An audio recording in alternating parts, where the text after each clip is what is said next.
What's up, folks? I'm Odd, by the way, and welcome to a new kind of challenge for me. Not necessarily, I guess this is just kind of like welcome back to random generators.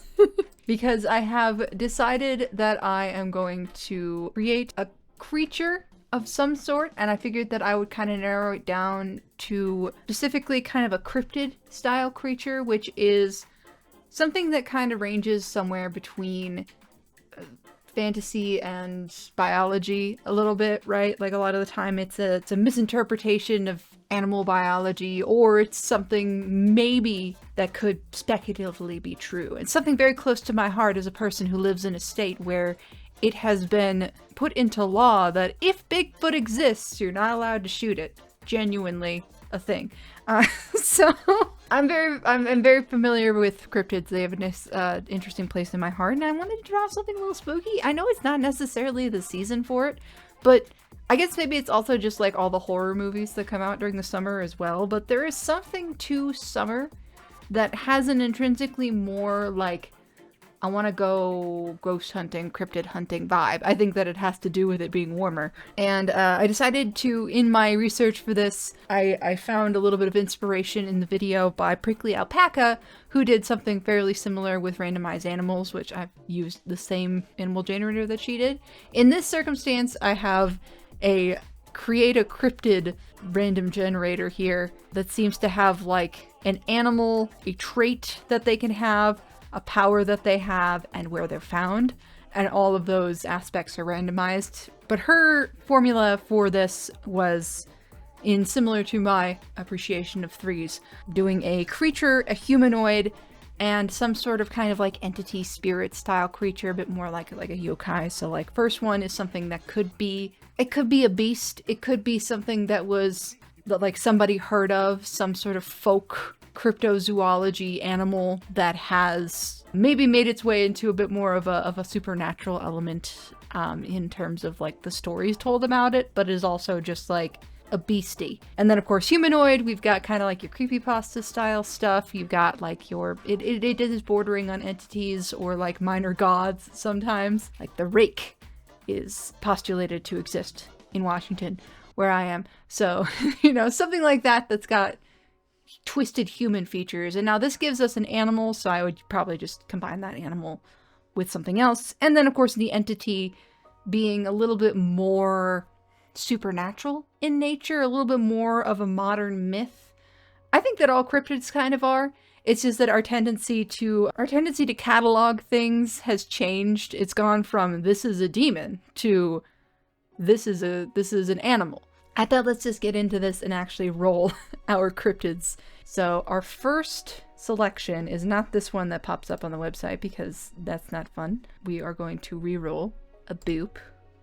Your cryptid is a butterfly with 6 legs and razor sharp claws.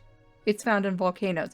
I could be wrong, but I'm pretty sure that butterflies have 6 legs. They're insects. Razor sharp claws and found in volcanoes is kind of an interesting thing, but I'm not sure if I should re-roll it because like it's just a butterfly. It does have claws. Yeah, I'm gonna re-roll. I'm gonna re-roll. Doing it. It is still a butterfly. Eh. Did it again! Your cryptid is a butterfly with 6 legs and invisibility powers. What? Oh, I need something other than a butterfly with 6 legs that already exists. Thank you. That's a humanoid. We're not at that part yet. Okay, there we go. Your cryptid is a cat with fur and giant teeth. It's just a saber-toothed cat. Roll. Your cryptid is a bird with a face on its stomach and razor-sharp claws found in Asia. There we go. There we go. I didn't expect this to be so difficult. Jesus. Okay. Let me take a screenshot of this. Next selection, give me something that is unique. Sea monster. Okay, with fur. and razor-sharp claws found in the Baltic Sea. I can work with that. Actually, what is this? This is our humanoid. Ooh, so it's like a... Ooh, it's like a mermaid. Okay. See, this is better. This is a better first attempt. Alright. And our final selection... A boop. This is our spirit. A dog with wings and acid breath. It's found in England. Okay, that definitely sounds like a thing. Like, it doesn't, but you know what I mean. It sounds like it could be like a yokai spirit style freaking spring-heeled Jack situation, right? Well, other than that little bit of a hang-up on the first part of our selections here, I am excited to figure these out and make something hopefully a little bit spooky. So I'll pull this over to speedpaint voiceover for you guys and see there. So I took the opportunity here to experiment a little bit with my approach and tools for these, take a little trip outside of my comfort zone. The first prompt was the bird with a face on its stomach and razor-sharp claws from Asia. Since the range of Asia is quite broad, I narrowed it down to Japan and used the red crown crane, which feels pretty synonymous with the country. It even has a little Japanese flag on it, kinda. They're also just such majestic looking birds, I felt like the duality was perfect for something a little terrifying. I wanted to try something a little more traditionally illustrative, give it the feeling of an ink and watercolor drawing, maybe sort of like it was sketched out from a description or an encounter. I also just wanted to be a little looser with my lines overall and make something a bit more simplistic and stylized. This is the lying face. It's described as a relatively normal-looking red-crowned crane at first glance. The easiest way to identify it is by the long, sickle-like talons on the back of its foot. If approached, it is known to attack with these blades and eats prey with its true face, which lies near its stomach. That is really what is being referred to as the lying face. It's normally hidden by its crane disguise's feathers and wings. If you see the face, it's probably already too late. Beside its appearance, the lying face gets its name from being known to imitate the voices of others, particularly passed on family members of its victims. Some local legends in the marshlands it occupies say that if you capture the lying face, it will answer one question truthfully no matter the subject. Its existence is heavily debated, with most claiming it a story to prevent children from wandering around the hard-to-navigate wetlands. But disappearances are still often attributed to it regardless.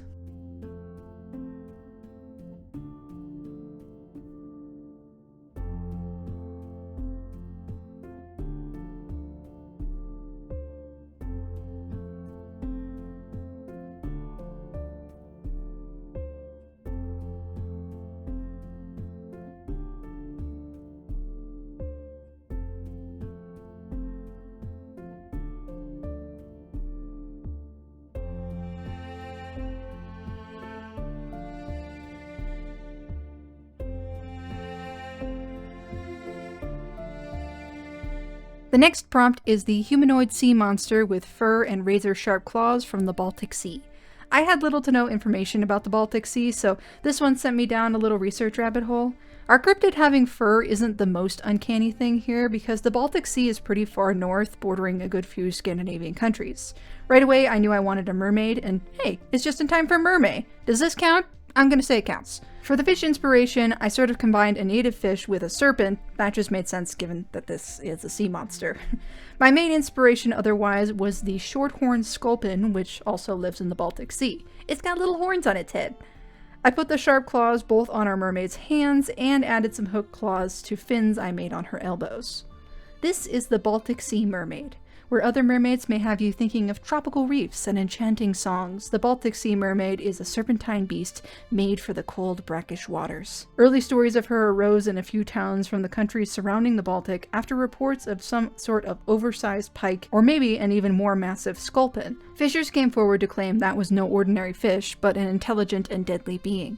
The mermaid, a term used loosely, is described as having a serpentine lower body with markings resembling a horned sculpin, and a somewhat humanoid upper body with what appears to be a layer of long hair over top, possibly similar to that of the also disputed fur-bearing trout. Some stories claim she uses the hook-like barbs on her appendages to drag men into the sea.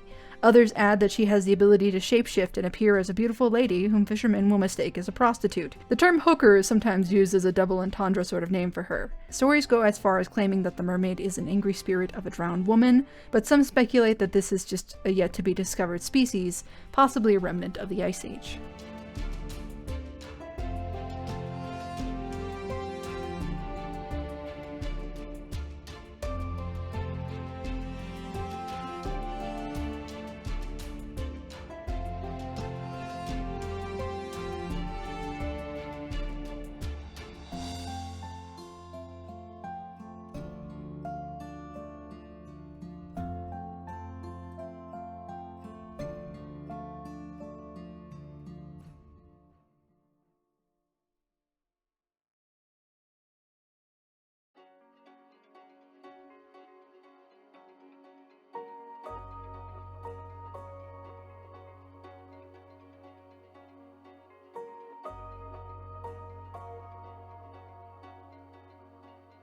And that brings us to our final prompt, the dog with wings and acid breath found in England.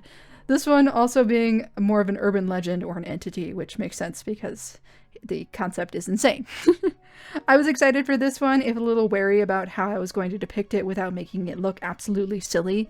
The wings were the major challenge. Initially, I played with having them just replace the front legs, but ultimately I put them on kind of an in-between the classic dragon and wyvern wing, attaching part of the membrane to the arm and the other erupting from the shoulder. No clue if these would be flight-worthy, but this guy is just about as supernatural as they get, so I won't worry too much about it. This is the alley hellhound. Schoolyards of small towns in England have shared warnings about this creature on many a particularly foggy day.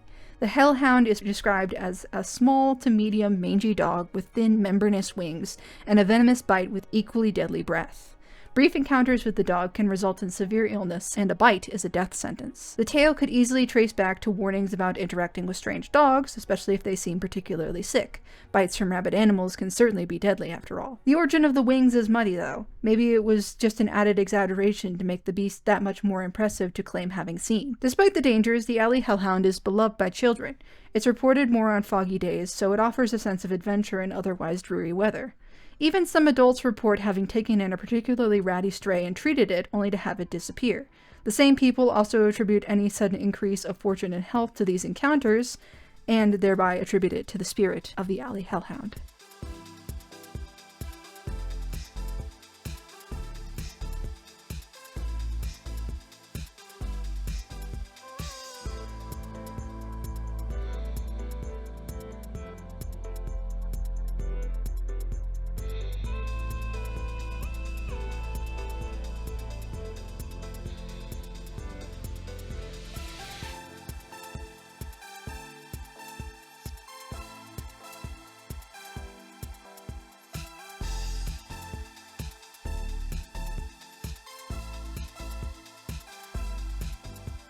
But those are my designs for this week. I had a lot of fun with these. Obviously, cryptids have that added benefit of just being ripe for world building, which is one of my favorite things to do. I love my little stories. Give this video a like if you like my little stories or drawings, or both, and let me know what other fun art challenges you'd like to see me do in the future. At that though, I'll leave this here, and I'll see y'all next time.